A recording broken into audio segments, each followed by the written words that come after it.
আমি তো দোষী ছিলাম, তাই ওরা আমাকে শাস্তি দিয়েছে, কিন্তু ওরা কোনো নির্দোষকে যেন কষ্ট না দেয়। রাজা আরও অবাক হয়ে তাকে বললেন, আপনি আমাকে আগে এসব কথা বলেননি কেন? উত্তরে জয়দেব বললেন, মহারাজ, আগে যদি বলতাম তবে আপনি ওদের শাস্তি দিতেন। ওদের শাস্তি হোক এটা আমি চাইনি। আমি তো ওদের সাহায্য করতে চেয়েছিলাম, কেননা ওরা আমাকে পাপ থেকে মুক্ত দিয়েছে, আমাকে প্রত্যক্ষ শিক্ষা দিয়েছে। পাপের ফলেই আমার হাত কাটা গেছে, না হলে ঈশ্বরের রাজ্যে তিনি স্বয়ং থাকতে কাউকে অনুচিত দণ্ড দিতে পারে।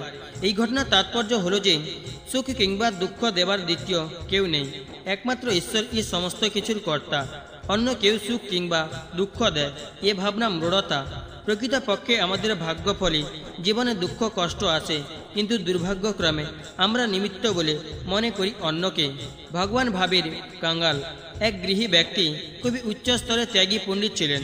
ত্যাগ যে গৃহত্যাগী সন্ন্যাসীদেরই এক চেটিয়া তা নয়, গৃহস্থ সাধু সকলের মধ্যে ত্যাগ থাকতে পারে। পণ্ডিতজি খুব বিবেকবান পুরুষ ছিলেন, সর্বদা ভগবানের কথা নিয়েই থাকতেন। এক ধনী ব্যক্তি তার কাছে দীক্ষা গ্রহণ করার পর বললেন, প্রভু বলুন এবার কি দিয়ে আপনার সেবা করব? পণ্ডিতজি উত্তর দেন, বাবা, ঈশ্বর যখন তোমাকে এত দিয়েছেন, তুমি একটা সদাব্রত খুলে দাও। অন্ন দান মহাদান, ক্ষুধার্তকে ভোজন করাও, অন্ন দান করো। ধনী ব্যক্তিটি খুব শ্রদ্ধাবান ছিলেন। সে সেদিন থেকে অন্নদানের কাজ শুরু করে দিলেন। অন্নদানের কাজ বেশ চলতে লাগলো। মানুষ যদি সতর্ক না থাকে তবে অনেক ক্ষেত্রে অহংকার এসে চেপে ধরে। দান করতে করতে সেই ধনী ব্যক্তির অহংকার উপস্থিত হলো। আমি কতজনকে অন্ন দান করছি, এই ভাব তার মনে বাসা বাঁধল। অহংকারের ফল এই অন্নদানে একটা নির্দিষ্ট সময় করে দিলেন। অন্য সময়ে যদি কেউ আসতো তাহলে তাকে তাড়িয়ে দিতেন। তিনি বলতেন, সবাই ভিখারি হয়ে গেছে, পেটে আগুন লেগেছে সব, আর সময় অসময় নেই, দল বেঁধে চলে আসছে, আক্কেল বলে কিছুই নেই কারো। আরও কত গালাগালি করতেন। পণ্ডিতজি ওখানকার লোকজনদের কাছ থেকে সদাব্রতের খবরাখবর নিলেন। লোকেরা তাকে জানালো, মহারাজ অন্ন ভিক্ষা তো দিচ্ছে, কিন্তু অপমান গালাগালি খুব করছে। তখন একদিন পণ্ডিতজি নিজে রাত 11টায় ওই ধনী ব্যক্তির বাড়িতে গিয়ে দরজায় কাড়া নাড়তে লাগলেন আর ডাকতে লাগলেন, শেঠজি আছেন, কিছু খাবার দেবেন, খুব খিদে পেয়েছে। ভিতর থেকে আওয়াজ এলো, দূর হ, এখন ভিক্ষা দেবার সময় নয়। ফের পণ্ডিতজি ডাকলেন, দিন বাবা কিছু খাবার, বাসি পচা যা হোক, কালকের বাসি বাড়তি কিছু রুটি দিন, খুব খিদে পেয়েছে। শেঠ উত্তর করেন, দূর হ এখান থেকে। পণ্ডিতজি জেনে শুনে পরীক্ষা করতে গিয়েছিলেন, সেজন্য বারবার খাবারে আর্জি জানাতে লাগলেন। শেঠ খুব উত্তেজিত হয়ে চেঁচিয়ে উঠে বললেন, বলে দিয়েছি তো এত রাতে কিছু হবে না, যা। পণ্ডিতজি আবার বললেন, শেঠজি মাত্র একটা রুটি যা হোক দাও। এবার শেঠ খুব রেগে গলা ফাটিয়ে বলে উঠলেন, কীরকম নাছোড় বান্দার লোক রে তুই! আর দরজাটা জোরে খুলে বাইরে বেরিয়ে এলেন। বাইরে বেরিয়ে এসে সামনে তার গুরু মহারাজ স্বয়ং দাঁড়িয়ে আছেন। তাকে দেখে শেঠ বলে উঠলেন, মহারাজ আপনি? পণ্ডিতজি বললেন, আমাকে দেবে তো? আমি চাইলে তুমি দেবে, এই তো। শেঠ বিনীতভাবে বলল, মহারাজ আমি বুঝতে পারিনি। পণ্ডিতজি বললেন, বেটা আমাকে চিনতে পেরেছ, তাই এত রাতেও খাবার দেবে, কিন্তু অন্য কেউ হলে দিতে না, এই তো। এতে দেওয়া বলা যায় না। তুমি কত লোককে তিরস্কার গালাগালি করেছ, এতে কত ক্ষতি হয়েছে জানো? শেঠ বললেন, মহারাজ আর এরকম হবে না, এখন থেকে যেই আসুক ফেরাবো না। এবার থেকে যে কেউ ভিক্ষা করতে আসে শেঠ পণ্ডিতজির কথা মনে করে কাউকে আর ফেরান না। অতএব সবসময় সব রূপে ভগবানকে দেখবে। গরিবের বেশে, ভিখারির বেশে কত ছল করে ভগবান আছেন তার ঠিক ঠিকানা নেই। সেজন্য যাকে দেবে তাকে যত্নের সঙ্গে ভক্তি সহকারে দেবে। দেবে অহংকার শূন্য হয়ে। অহংকার শূন্য হয়ে দিলে তিনি তৃপ্তি সহকারে গ্রহণ করেন। ভগবান ভাবের ভিখারি, তিনি প্রেমের ভিখারি। তোমার ভাব যদি বিরক্তির হয়, অশ্রদ্ধার হয়, ভগবান সেখানে আসবেন না, এলেও ফিরে যাবেন। তোমার যদি যথার্থ দেবার ভাব হয় তো ভগবান নেবার জন্য হাত বাড়িয়ে দেন। তিনি প্রেমের কাঙ্গাল। প্রেমের সঙ্গে দিন হয়ে যদি দিতে পারো ভগবান খুব খুশি হন, পরম তৃপ্তি ভরে তিনি গ্রহণ করেন। সুযোগের সদ্ব্যবহার। একটা হাতি মরার পর জমালয়ে গেছে। যমরাজ তাকে শোধাচ্ছেন, হ্যাঁ রে, তোকে এত বড় একটা প্রকাণ্ড শরীর দিয়ে পাঠানো হলো, আর তুই মানুষের বশ হলি কি করে? তোর একটা পায়ের সমান মানুষ, সেই ছোট্ট মানুষটা তোকে বশ করে নিল। হাতি বলল, মহারাজ মানুষ এমনই এক জাত যে আমার চেয়েও বড় বড় প্রাণীকে সে বশ করে নেয়। ধর্মরাজ বললেন, আমার এখানে তো অগুণতি মানুষ আছে, কই তাদের দেখে তো এমন মনে হয় না। হাতি বলল, মহারাজ আপনার এখানে তো তারা আসে মরার পরে। যদি জীবন্ত মানুষ আসতো তো বুঝতে পারতেন। ধর্মরাজ দূতকে বললেন, যা তো, একজন জীবন্ত মানুষ এখানে নিয়ে আয়। যমদূত বলল, জি হুজুর, এক্ষুনি যাচ্ছি। দূত পৃথিবীতে বিচরণ করতে করতে এক জায়গায় দেখল গরম ছাতের উপরে খাটে একটা লোক ঘুমোচ্ছে। সে তখন খাট সমেত লোকটাকে কাঁধে তুলে নিয়ে জমালয়ের দিকে রওনা হলো। মাঝপথে লোকটার ঘুম ভেঙে গেল। দেখলো অদ্ভুত ব্যাপার, কেউ তাকে শূন্যে তুলে নিয়ে যাচ্ছে। লোকটা ছিল এক কায়স্থ, বইটই লিখত। বইতে যমদূতের যে সকল লক্ষণ দেখা আছে সেই রকম দেখে সে বুঝলো এ নির্ঘাত যমদূত, আমাকে তাহলে জমালয়ে নিয়ে যাচ্ছে। সে তখন পকেট থেকে তাড়াতাড়ি একটা কাগজ আর একটা কলম বার করে খচখচ করে কী সব লিখতে কাগজটা পকেটে রেখে দিল। তারপর চুপচাপ খাটের উপর মটকা মেরে পড়ে রইল। সকাল হতে না হতেই দূত জমালয়ে পৌঁছে গেল। ধর্মরাজের সভা সবে মাত্র আরম্ভ হয়েছে। দূত গিয়ে সেখানে খাট নামালো। কায়স্থ ঝট করে উঠেই পকেট থেকে একটা কাগজ বার করে দূতের হাতে দিল ধর্মরাজকে দেবার জন্য। সেই চিরকুট ভগবান বিষ্ণু নামে লেখা হয়েছিল।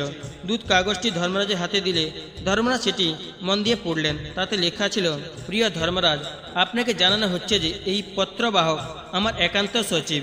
একে আপনার কাছে পাঠালাম। একে দিয়ে আপনি যাবতীয় কাজ করাবেন। ইতি নারায়ণ বৈকুণ্ঠপুরী। লেখা পড়ে ধর্মরাজ তড়াক করে গদি থেকে উঠে এসে কায়স্থকে বলেন, আসুন মহারাজ, সিংহাসনে বসুন। কাল বিলম্ব না করে কায়স্থ ধর্মরাজকে সিংহাসনে গিয়ে বসল। ততক্ষণে দূত একটা লোককে নিয়ে এসে সভায় হাজির করল। কায়স্থ বলল, এ কে? দূত জানায়, হুজুর, এ একটা ডাকাত, বহু লোকের সর্বনাশ করেছে, বহু লোককে খুন করেছে, এর কি দণ্ড হবে? কায়স্থ বলল, একে বৈকুণ্ঠে পাঠিয়ে দাও।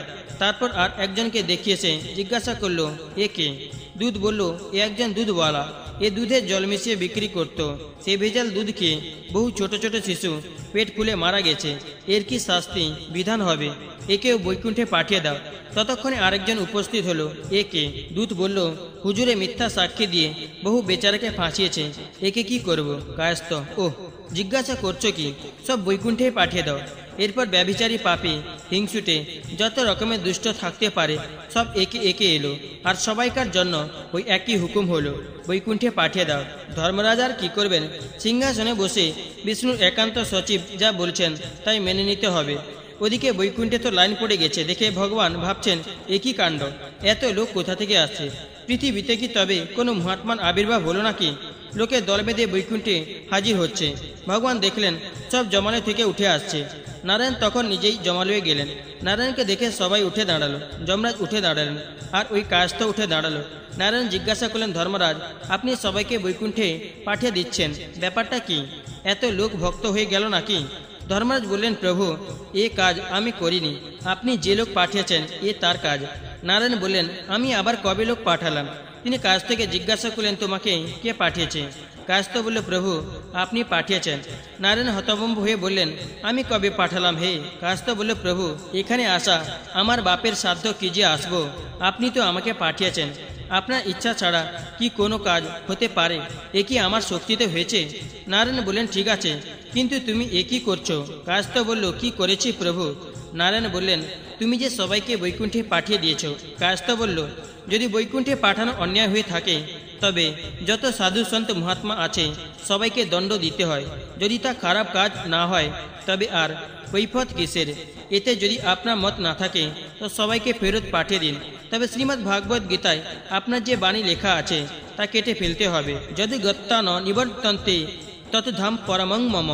আমার ধামে পৌঁছে কেউ ফিরে আসে না। নারায়ণ বললেন, কথা তো ঠিকই, যত বড় ই পাপী হোক না কেন যদি বৈকুণ্ঠে যায় তবে ফিরে আসে না, তার সমস্ত পাপ ক্ষয় হয়ে যায়। কিন্তু এ কাজ তুমি কেন করলে? কায়স্থ বলল, আমি তো ঠিক কাজই করেছি প্রভু। আমার কাছে যে আসবে আমি তাকেই বৈকুণ্ঠে পাঠিয়ে দেব। আমি কাউকেও দণ্ড দেব না। আমি জানি অল্প সময়ের জন্য সিংহাসন পেয়েছি, তো ভালো কাজ কেন করব না? মানুষকে উদ্ধার করা কি খারাপ কাজ? নারায়ণ যমরাজকে বললেন, ধর্মরাজ, আমি বুঝতে পারছি না কে আপনি সিংহাসনে বসালেন কি কারণে? ধর্মরাজ বললেন, প্রভু, আপনার লেখা চিরকুট আমার কাছে রয়েছে, ওতে আপনি স্পষ্ট সই করে এই নির্দেশ দিয়ে তাকে পাঠিয়েছেন।